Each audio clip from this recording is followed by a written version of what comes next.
Welcome friends. तो देखिए friends, जो हमारा ये आज का टॉपिक है वह है परकाम में लिखित अधिनियम, जो मतलब नेगोशिएबल इंस्ट्रूमेंट एक्ट जो है उसका वीडियो पार्ट नंबर 2।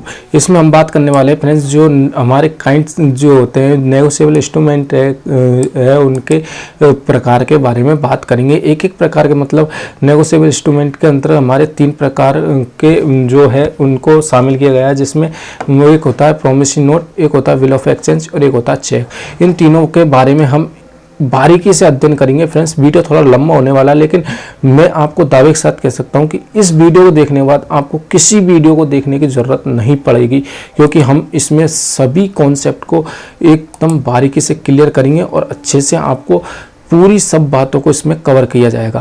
फ्रेंड्स देखिए, जो परकाम में लिखित के जो प्रकार का अगर बात करें तो ये 3 प्रकार के होते हैं। एक होता है प्रोमिसरी नोट, एक होता है विल ऑफ एक्सचेंज और एक होता है चेक। हम एक एक के बारे में बात करते हैं। तो देखिए, सबसे पहले हम करते हैं वचन पत्र, जिसे प्रोमिसरी नोट भी कहते हैं।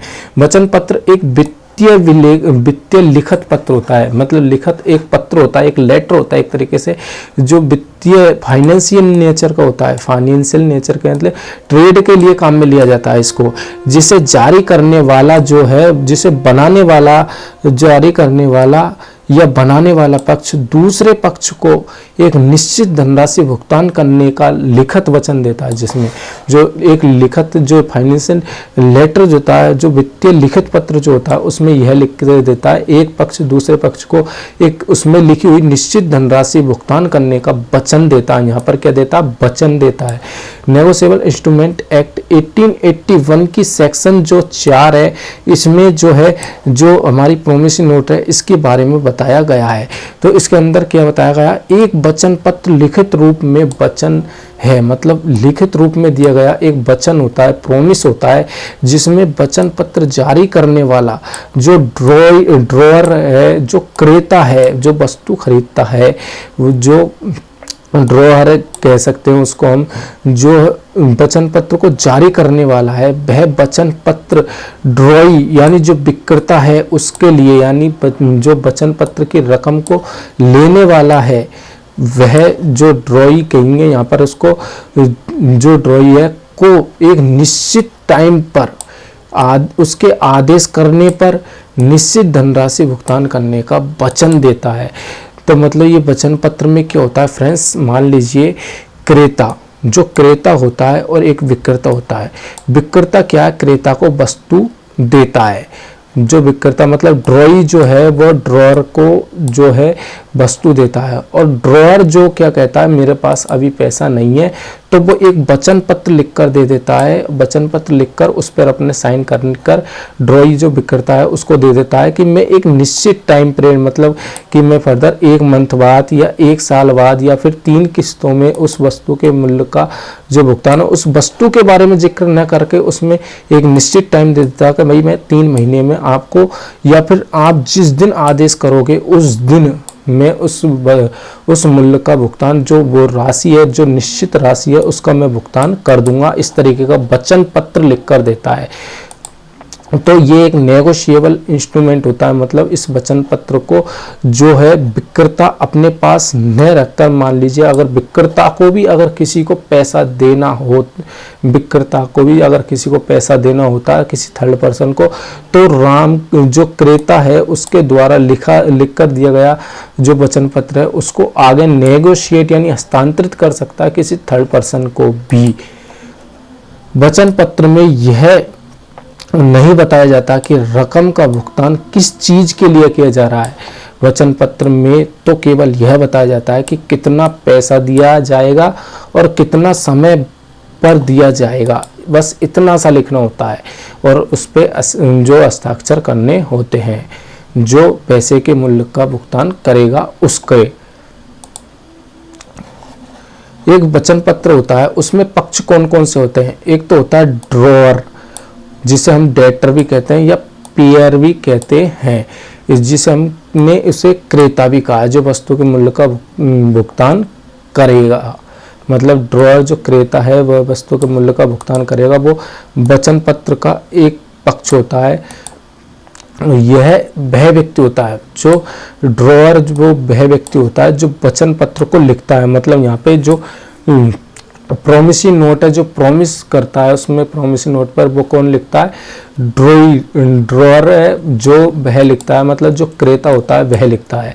अर्थात जो वचन पत्र जारी करता है, जो वचन पत्र पर लिखी राशि का भुगतान करता है वह होता है ड्रॉअर। और एक होता है क्रेडिटर या ड्रॉई, ये जिसे हम पेई भी बोलते हैं या होल्डर भी बोलते हैं, या फिर उसे हम विक्रेता भी कह सकते हैं, जो बेचता है। वचन पत्र पर लिखी राशि को प्राप्त करने वाला व्यक्ति, जो वचन पत्र जो प्रोमिसी क्रेता ने लिख कर दिया वो धारक को देगा, मतलब विक्रेता को देगा, और उस जो है प्रोमिसी नोट का वो मेन स्वामी बन जाएगा इस तरीके से, और उस पर लिखी राशि को प्राप्त करने का हकदार होता है कौन, जो ड्रॉई होता है वह, जिसके लिए वचन पत्र लिखा गया है उसे भी हम ड्रॉई कहते हैं। मतलब जो वचन पत्र पर लिखी राशि को वसूल करने का मेन हकदार होता है। एक होता है एंडोर्सी। एंडोर्सी फ्रेंड्स वो होता है जिसमें ड्रॉई को भुगतान लेना है, जिसको ड्रॉई से भुगतान लेना है, मतलब जिसको विक्रेता से भी भुगतान लेना, मतलब यहाँ पे ये थर्ड पर्सन जो होता है उसके लिए हम ड्रॉई का इस्तेमाल करते हैं, ड्रॉई शब्द का। अर्थात ड्रॉई जिसे वचन पत्र देता है, इसको हम इस यहाँ से समझते हैं फ्रेंड्स। देखिए इसमें मैंने बिल्कुल सावधानी से इस बात को समझाया पक्षों के बारे में। तो मान लीजिए ए, जो ए यहाँ पे ए व्यक्ति है और एक बी व्यक्ति है। ए क्या है, सेलर जो वस्तु के विक्रेता है, और ए बी क्या है, एक बायर जो वस्तु का वायर है। इसमें क्या है, ए वस्तु को बेच रहा है। देखिए फ्रेंड्स इसमें मैंने चिन्ह कर रखा है, ए वस्तु को माल बेच रहा है, और बी बदले में क्या लिखा है, उसको क्या दे रहा है, प्रोमिसी नोट लिख कर दे रहा है कि मैं आपको वस्तु के मूल्य का भुगतान इतने समय में कर दूंगा। तो यहाँ पे जो सेलर है उसे ड्रॉई कहेंगे, और जो वायर है उसको ड्रॉअर कहेंगे। पेई, पेयर, क्रेडिटर और डेबिटर, इस तरीके से मैंने लिख रखा है कि वायर को हम क्या क्या बोल सकते हैं और सेलर को क्या क्या बोल सकते हैं। लेकिन फ्रेंड्स जो सेलर होता है उसको वचन पत्र जो प्रोमिसी नोट ए को दे दिया।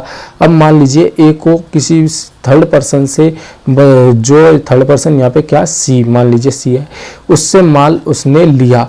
अब ए भी तो माल खरीदता बेचता है, तो उसके लिए उसको भी तो माल चाहिए। मान लीजिए उसने उससे माल लिया, अब उसको भी भुगतान करना है। अब उतनी राशि का प्रॉमिस, उतनी ही राशि का भुगतान करना है जितनी का प्रॉमिस है, तो वह प्रॉमिस नोट को सी को ट्रांसफर कर सकता है। तो यहाँ पर ये जो ए है, सॉरी फ्रेंड्स ये बी लिख दिया, तो ए जो है नेगोशिएबल लिस्ट में जो नेगोशिएबल प्रोमिसी नोट है उसको सी को ट्रांसफर कर सकता है। तो यहाँ पे जो सी कौन बन जाएगा, एंडोर्सी बन जाएगा, और जो ए है यहाँ पे बी की जगह ए आएगा फ्रेंड्स, जो यह क्या बन जाएगा, एंडोर्सर बन जाएगा। इस तरीके से एक एंडोर्सर, एंडोर्सी जो होता है इस तरीके से कर सकते हैं फ्रेंड्स। इसको बारीकी से समझ लीजिएगा फ्रेंड्स। जो बी ने जिस प्रोमिसी नोट को लिख कर दिया उसको ही वे फर्दर आगे ट्रांसफर करता है, उसे हम एंडोर्सी कहते हैं, जिसको हम ट्रांसफर कर रहे हैं उसको। अब इसने वचन जो प्रोमिसी नोट ए को दिया, तो ए को भुगतान न करके बी जो है डायरेक्ट सी को भी भुगतान कर सकता है। आगे बात करते हैं, एक जो प्रोमिसी नोट होता है उसकी क्या क्या विशेषता होती है। एक प्रोमिसी नोट जो है वो प्रोमिसी जो नोट है वह बिना शर्त का होता है, मतलब इसमें किसी प्रकार की शर्त नहीं लिखी जाती। मान लीजिए ए यहाँ पर जो है, बी यहाँ पर है, तो सेलर ने कहा कि सेलर यूँ नहीं कह सकता कि भाई मैं आपको जो है मूल्य का भुगतान, जो रकम है उसका भुगतान तो मेरे को जब कर दिए जब मेरे घर में शादी हो। तो उस तरीके से कोई शर्त नहीं लिखी जाती, या फिर मैं कभी बीमार पड़ जाऊं, या फिर इस तरीके से नहीं कहा जा सकता कि भाई मेरे को ना कल दिल्ली जाना तो उस टाइम मेरे को मूल्य चाहिए। तो इस तरीके की किसी प्रकार का शर्त का उल्लेख नहीं होता है। जो वचन पत्र होता है वह लिखित में होना चाहिए, मौखिक वचन पत्र नहीं हो सकता। जो एक देनदार होता है, जो डेटर होता है, उसके द्वारा बनाया जाता है। जो देनदार होगा बस जो मूल्य देगा, जो रकम देगा, उसके द्वारा ही जो है एक जो प्रोमिसी नोट है वह बनाया जाता है, और उसके द्वारा ही उसका हस्ताक्षर किए जाते हैं। धनराशि भुगतान पे आदेश करने के लिए वचन पत्र होना चाहिए। जो भुगतान करने के लिए मतलब धनराशि को भुगतान करने के लिए ही जो वचन पत्र होना चाहिए। जब धनराशि है, एक निश्चित राशि है, उसका भुगतान करने के लिए प्रॉमिसरी नोट होना चाहिए। और जो है जिसको हम भुगतान करेंगे उसके आदेश पर भी हम उसको भुगतान कर सकते हैं। मतलब उसने कह दिया, वचन पत्र लिखती टाइम ही कह दिया कि उस टाइम बता भी दिया कि जब भी जो है सेलर को पैसे की जरूरत पड़ेगी उस टाइम आपको देना होगा। इस तरीके से जब उसको जरूरत पड़ेगी तो उसके लिए हम आदेश, और जब हम हमारी तरफ से स्वेच्छा से उसमें 3 महीने का टाइम दिया गया तो 3 महीने के अंदर अंदर देंगे तो उस जगह हम भुगतान शब्द को काम मिलेंगे।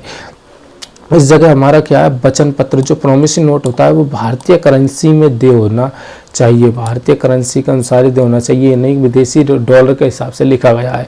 वचन पत्र को केवल भारत में उपयोग लाया जा सकता है, विदेश में यह काम नहीं करता है। प्रॉमिसरी नोट जो है वह एक निश्चित अवधि के लिए तैयार किया गया वचन पत्र, उसके मूल्य के साथ पर्याप्त रूप से मोहर भी लगाई जाती है, तो उसमें स्टैंप भी लगवानी होती है और साथ ही साथ उसको नोटरी रजिस्टर भी करवा लेना चाहिए। एक जो प्रॉमिसरी नोट होता है उसको बनाने की तिथि और उसके स्थान का भी उल्लेख उसमें कर देना चाहिए, जो एक प्रॉमिसरी नोट होता है उसमें। अब एक बात आती है फ्रेंड्स, यहाँ पे प्रॉमिसरी नोट जो होता है, जो वचन पत्र है उसमें सामान्यतः जो खरीददार जो खरीदता है, जिसे पैसा देना है, मतलब जो क्रेता है वो विक्रेता को खरीददार वचन पत्र लिखता है। मतलब क्रेता विक्रेता को लिख कर देगा, इस समय मूल्य का भुगतान कर देगा, लिख कर देता है कि भाई मैं इतने समय में मूल्य का भुगतान कर दूंगा। उसके बाद हस्ताक्षर करके क्रेता वचन पत्र को विक्रेता को दे देता है। अब अगर विक्रेता निर्दिष्ट अवधि से पहले पैसे की आवश्यकता पड़ती है, मतलब सेलर को अगर कोई जो अवधि लिखी है उसमें वचन पत्र में, जो प्रॉमिसरी नोट में जो अवधि लिखी गई है उससे पहले अगर उसको पैसे की ज़रूरत पड़ती है तो उस जगह वह बैंक में कैश को हरवा सकता है या फिर तीसरे व्यक्ति मतलब एंडोर्सी को वह ट्रांसफ़र कर सकता है, जिसके बारे में मैंने आपको बताया। तीसरा व्यक्ति यहाँ पे एंडोर्सी बन गया है। आगे बात करते हैं जो हमारा आता है बिल ऑफ एक्सचेंज, जिसे हम विनिमय बिल भी कहते हैं। तो ये जो दूसरे नंबर का नेगोशिएबल इंस्ट्रूमेंट है, कौन सा, बिल ऑफ एक्सचेंज। इसे भी जो नेगोशिएबल इंस्ट्रूमेंट एक्ट है 1881 की जो एक पर्टिकुलर जो है सेक्शन है उसके अंतर्गत बताया गया है। सेक्शन 5 के अंदर इसके बारे में लिखा गया है।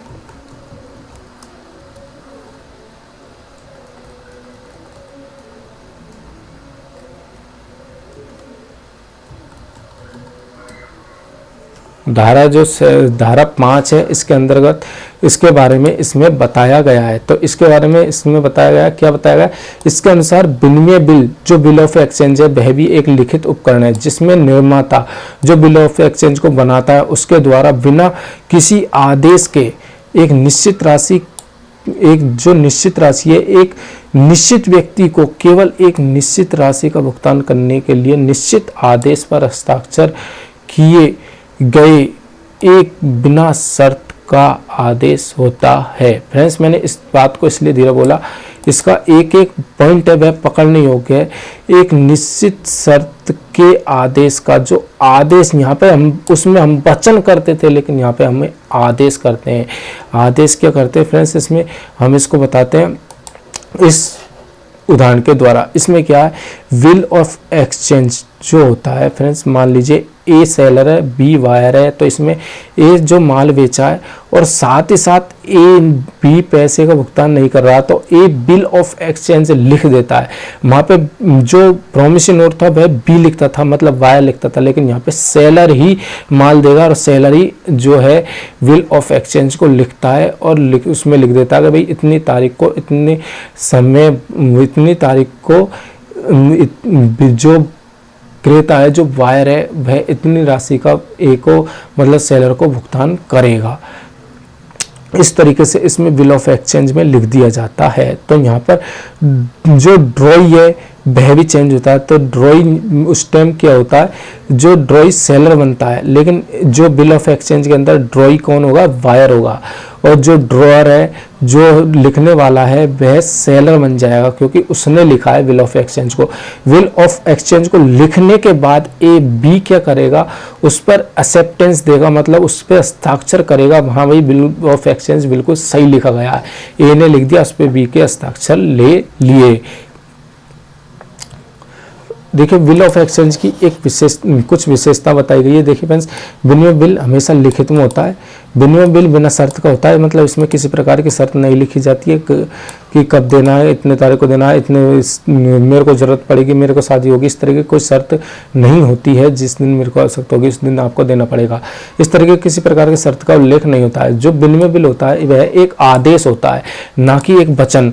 यहाँ पर आदेश क्या होता है, ई बिल को लिखकर दे रहा बी को, बिल को लिखकर बी को दे रहा, उसकी एक्सेप्टेंस लेने के बाद उस बिल को वापस से ले रहा है। तो बिल ऑफ एक्सचेंज में क्या, बिल को वापस से ले रहा और एक प्रतिलिपि उसको भी दे रहा है। विनिमय बिल जो होता है वह एक आदेश पत्र होता है, ना कि एक वचन पत्र, प्रॉमिस नोट नहीं होता है। इसमें लेनदार जो लेगा वह देनदार को आदेश देता है। क्या आदेश देता है कि एक निश्चित समय बाद पैसे का भुगतान करेगा। जो लेनदार है, मतलब यहाँ पे ए क्या है, मूल्य का लेनदार है, और बी क्या है, देनदार है मूल्य का। तो जो लेनदार है वह देनदार को आदेश देता है, बिल ऑफ एक्सचेंज के द्वारा आदेश दे रहा है कि निश्चित दिन, जिस दिन इसमें लिखी जा रही है उस दिन आप उस मूल्य का भुगतान करोगे। विनिमय बिल जो होता है वह देनदार व लेनदार दोनों के हस्ताक्षर होते हैं, मतलब इसमें ए ने लिखा और ए ने अपने साइन भी कर दिया और बी ने उसकी स्वीकृति भी ले ली बी के द्वारा, उसमें दोनों के हस्ताक्षर होंगे। जो विनिमय बिल है वह एक निश्चित राशि का आदेश होता है, न कि वचन। विनिमय बिल में मोहर भी लगाई जाती है। अब हम बात करते हैं जो विनिमय बिल होता है, जो बिल ऑफ एक्सचेंज है और जो प्रॉमिसरी नोट है, इन दोनों के बीच में अंतर क्या है भाई। देखो अंतर से आपको और भी क्लियर हो जाएगा। जो विनिमय बिल यानी बिल ऑफ एक्सचेंज है वह विक्रेता यानी लेनदार द्वारा देनदार के लिए लिखा जाता है, जबकि जो प्रॉमिसरी नोट होता है वो देनदार यानी क्रेता द्वारा विक्रेता के लिए लिखा जाता है, जिसमें लेनदार एक निश्चित विनिमय बिल में क्या होता है, लेनदार एक निश्चित समय के बाद देनदार को एक निश्चित रकम प्राप्त करने का आदेश देता है, से निश्चित रकम प्राप्त करने का आदेश देता है। और जो प्रॉमिस नोट होता है उसमें क्या होता है, देनदार एक निश्चित समय बाद लेनदार को एक निश्चित रकम राशि देने का वचन देता है। एक जो बिल ऑफ एक्सचेंज होता है, बिल ऑफ एक्सचेंज भुगतान करने का आदेश कहते हैं। बिल ऑफ एक्सचेंज को भुगतान करने के लिए आदेश शब्द का यूज में लेते हैं। यहाँ पर आदेश होता है और यहाँ पर हम क्या करते हैं, वचन करते हैं। जो बिल ऑफ एक्सचेंज है उसके मामले में जब देनदार बिल लिखता है तो देनदार की जो लेनदार बिल लिखता है, जो मूल्य वस्तु के मूल्य को लेगा, यहाँ पर उसके लिए लेनदार शब्द का उपयोग किया गया है। यहाँ पे फ्रेंड्स, जो लेनदार है वह बिल को लिखता है और लिखने के बाद जो देनदार वस्तु के मूल्य को जो देगा उस देनदार की स्वीकृति यानी हस्ताक्षर एक्सेप्टेंस लेना आवश्यक होता है। लेकिन वचन पत्र के मामले में क्या होता है, वचन पत्र को लिखता कौन है, जो देनदार है, जो मूल्य वस्तु के मूल्य को देगा वह वचन पत्र को देगा। उसके बाद सिर्फ और सिर्फ उसके ही हस्ताक्षर चाहिए, ना कि जो वचन पत्र को में लिखी रकम राशि को लेगा उसके हस्ताक्षर लेने की आवश्यकता नहीं होती है। यहाँ पर इस तरीके से फ्रेंड्स जो बिल ऑफ एक्सचेंज है और प्रॉमिसरी नोट है उसके बारे में बताया। बस आई होप आपको ये दोनों जो वचन पत्र यानी बिल ऑफ एक्सचेंज और प्रॉमिसरी नोट जो है दोनों आपको अच्छे से समझ में आ चुका होगा। अब फ्रेंड्स हम बात करते हैं चेक, जो अगला नेगोशिएबल इंस्ट्रूमेंट एक्ट है लास्ट वाला, उसमें क्या है, उसको सेक्शन 6 यानी धारा 6 के अंतर्गत बताया गया है। जो नेगोशिएबल इंस्ट्रूमेंट एक्ट 1881 है उसके अंतर्गत इसमें क्या बताया गया है, उसके अनुसार चेक एक विनिमय का बिल है, मतलब विनिमय यानी इसके द्वारा हम वस्तु का खरीद फरोख्त कर सकते हैं। इसके द्वारा हम वस्तु के खरीद फरोख्त के अलावा हम इसका असाइनमेंट कर सकते हैं, इसके अलावा हम सेटलमेंट कर सकते हैं किसी राशि का, किसी को मूल्य देना तो चेक के द्वारा दे सकते हैं। इस तरीके से हमारा जो चेक होता है वह विनिमय का साधन होता है। चेक का पेमेंट मिल जाएगा जब पेमेंट की डिमांड के समय चेक प्रस्तुत करना होगा। जो चेक चेक पे लिखी जो पेमेंट राशि है उसको, उस पेमेंट राशि को हम कैश में तब्दील करवा सकते हैं। जब हम उसको कैश में तब्दील करवाएंगे तो चेक को वहाँ पर प्रस्तुत करना होगा। बैंक के पास चेक प्रस्तुत करने पर चेक पर लिखी राशि का भुगतान प्राप्त हो जाता है। चेक उसके बैंक पर एक ग्राहक के द्वारा लिखित में एक बिना शर्त का आदेश है। जो चेक होता है वह उसके मतलब जो चेक लिखने वाला है उसके बैंक के द्वारा, उसके लिए यहाँ पर ग्राहक जो है उसके लिए चेक उसके बैंक पर ग्राहक द्वारा लिखित, जो एक व्यक्ति है उसके द्वारा जो लिखी हुई राशि है उस राशि को बिना शर्त के आदेश देता है, कि बैंक को आदेश देता है। मान लीजिए जो ग्राहक है उसने उसके बैंक को आदेश दिया कि इस चेक में लिखी हुई राशि पर निर्दिष्ट बैंक में अनुरोध करता है, जो उस बैंक, जिस बैंक को वह लिखा जा रहा है उस बैंक को अनुरोध करता है कि वह चेक में लिखी राशि को, जो राशि है उसको उस व्यक्ति को ट्रांसफर कर दे जिसके लिए वह चेक लिखा जा रहा है। तो इस तरीके से चेक जो होता है फ्रेंड्स, जो परिभाषा थोड़ी टिपिकल हो जाती है, लेकिन फ्रेंड्स इसको सामान्य भाषा में आप आसानी से समझ सकते हो क्योंकि इसका उपयोग आप करते रहते हो। लेकिन एक प्रोमिसरी नोट और बिल ऑफ एक्सचेंज है, इसका आप उपयोग बहुत कम करते हो। इसलिए जो ये सत्य है कि नेगोशिएबल इंस्ट्रूमेंट एक्ट है उसके अंतर्गत लिखी भाषा वो बिल्कुल बहुत ज़्यादा टिपिकल हो जाती है, जो अच्छे से समझ में नहीं आती है। लेकिन फ्रेंड्स इसको अगर हम नॉर्मल भाषा, रूढ़ भाषा में समझे तो बहुत अच्छे से समझ में आ जाती है। तो मैं आपको बहुत ही ज़्यादा रूढ़ भाषा में आपको समझाने की कोशिश कर रहा हूँ और आप समझिए इसको। तो चेक जो होता है वह क्या होता है, एक व्यक्ति से दूसरे व्यक्ति को मूल्य का सेटलमेंट करने के लिए, या फिर जो इसके अलावा जो हम वस्तु खरीदते हैं उसके मूल्य का भुगतान करने के लिए, किसी को उधार पेमेंट करने के लिए, या पेमेंट का सेटलमेंट करने के लिए चेक में हम क्या है, एक व्यक्ति को एक निश्चित राशि देने के लिए बैंक को आदेश करते हैं कि उसमें हमने चेक में एक निश्चित राशि लिख दी। तो चेक को क्या है, चेक का जो धारक होगा वह बैंक में पेश करेगा और चेक के बदले में बैंक को आदेश करेगा कि आपने इसमें लिखी हुई राशि को दे देवे। इसके अंदर फ्रेंड्स जो पक्ष होते हैं, जो पार्टीज होती है उसके बारे में बात करते हैं। जो पार्टी होती है यह चेक लिखने वाला व्यक्ति होता है कौन, ड्रॉअर, और जो ड्रॉई होता है वह एक बैंक होता है। बैंक उस चेक पे लिखी राशि का भुगतान करेगा और चेक लिखने वाला व्यक्ति होता है ड्रॉअर। पेई वह होता है जिसको चेक पर लिखी राशि का भुगतान प्राप्त होगा, और जो होल्डर वो होता है वह भी वही होता है पेई, जो चेक का धारक होता है जिसके पास चेक रखने का कानूनी अधिकार प्राप्त होता है।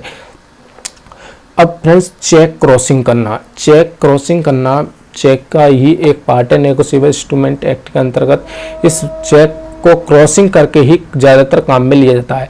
तो चेक क्रॉसिंग करना क्या होता है, देखिए फ्रेंड्स, जब एक चेक के कोने पर दो समानांतर रेखा खींच दी जाती है और चेक क्रॉस कर दिया जाता है। ये लाइनें आमतौर पर चेक के बाएं कोने पर खींची जाती है। कभी कभी इन पंक्तियों के बीच में कुछ उल्लेख भी कर दिया जाता है, अन्यथा उन्हें खाली भी छोड़ दिया जाता है। भुगतान के आधार पर एक क्रॉसिंग चेक अधिक सुरक्षित माना जाता है, क्योंकि क्रॉसिंग चेक जो होता है वह बैंक खाते में ही कैश होता है। चेक अगर खो भी जाता है तो इसका गलत इस्तेमाल नहीं किया जा सकता है। इसलिए क्रॉसिंग चेक को क्रॉसिंग करने का मतलब है चेक को और सुरक्षित बनाना। जो चेक होता है उसको और ज़्यादा सुरक्षित बनाना होता है चेक को क्रॉसिंग करने का मतलब। और चेक जो क्रॉसिंग किए जाते हैं वो चेक क्रॉसिंग दो प्रकार से किए जा सकते हैं। एक तो होता है जनरल क्रॉसिंग और एक होता है स्पेशल क्रॉसिंग। पहले हम जानते हैं सामान्य क्रॉसिंग यानी जनरल क्रॉसिंग। जब चेक के कोने पर दो समांतर रेखा खींच दी जाती है और उसके बीच में कुछ भी नहीं लिखा जाता है बल्कि खाली छोड़ दिया जाता है, ऐसा क्रॉसिंग एक सामान्य क्रॉसिंग यानी जनरल क्रॉसिंग होता है। यह ध्यान दिया जाना चाहिए कि क्रॉसिंग में किसी बैंक का नाम नहीं दिया जाता है। क्रॉस करते टाइम यहाँ पर जो जनरल क्रॉसिंग होती है उसमें किसी बैंक का नाम नहीं दिया जाता है। मतलब जो चेक होता है फ्रेंड्स, इस तरीके से मैंने एक वैसे ही बनाया पेन से, तो इस तरीके का हमारा चेक का फॉर्मेट होता है। उसके बाएं कोने जो ये कोना है इस पे इस तरीके से 2 लाइनें खींची जा सकती है। ये रेफरेंस आपको ये वाली देखनी है, 2 लाइनें इस तरीके से खाली लाइन भी खींची जा सकती है, या फिर एंड सीओ लिखकर, सीओ का मतलब यहाँ पे कंपनी है, जैसे X and company, X Y and company, या ABC एंड कंपनी जो होती है उसके लिए भी इस तरीके से इस्तेमाल किया जा सकता है। इसमें बैंक का नाम नहीं लिखा जा रहा, केवल उस कंपनी का नाम लिखा जा रहा है जिसके लिए दिया जा रहा है, या फिर अकाउंट पे, या फिर नॉट नेगोशिएबल भी लिख सकते हैं। एक होता है जो स्पेशल चेक होता है, वो स्पेशल क्रॉसिंग होता है, जिसमें जो चेक होता है उसके कोने पर 2 समानांतर रेखा तो खींची जाती है, बल्कि उसके बीच में एक विशिष्ट बैंक का नाम भी लिख दिया जाता है। जो चेक होते चेक क्रॉसिंग चेक बन जाता है इस तरीके से, अगर उसमें कोई एक विशिष्ट बैंक का नाम लिख दिया जाता है, स्पेशल बैंक का नाम मेंशन कर दिया जाता है। चेक का जो पेमेंट की प्राप्ति होगी बैंक के उसी खाते, उसी जिस बैंक का नाम लिखा गया उसी बैंक में उसकी पेमेंट की प्राप्ति होगी, और बैंक का जो चेक को बना रहा है उसका नाम, जिसमें चेक में जिसका नाम लिखा होता है उसका बैंक अकाउंट भी होना चाहिए। मान लीजिए राम को 1 लाख रुपए, यहाँ पे रकम लिख दी 1 लाख रुपए अदा करे, तो यहाँ पर राम का नाम लिख दिया, तो राम का खाता उस बैंक में होना चाहिए जिस बैंक का नाम लिखा जा रहा है। जैसे एंड XY एंड कंपनी, मतलब Ram and company PNB bank, और 2 लाइन खींच दी इस जगह पर, तो PNB बैंक के अंदर राम नाम का जो खाता होगा उसके अंदर ही यह कैश जो है होगा, जो चेक होगा।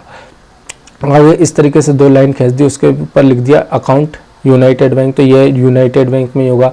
Not negotiable bank of India, इस तरीके से लिख दिया, या फिर अकाउंट पेई जो स्टेट बैंक ऑफ इंडिया, इस तरीके से बैंक के बारे में लिख दिया जाता है स्पेशल क्रॉसिंग के अंतर्गत। और जो जनरल क्रॉसिंग होती है उसमें किसी भी प्रकार का बैंक का नाम नहीं लिखा जाता है, बल्कि या तो 2 लाइन खींच दी खाली छोड़ दी, या फिर एंड सीओ लिख दिया, या फिर जो होता है अकाउंट पे लिख दिया, या फिर नॉट नेगोशिएबल शब्द का उपयोग कर दिया।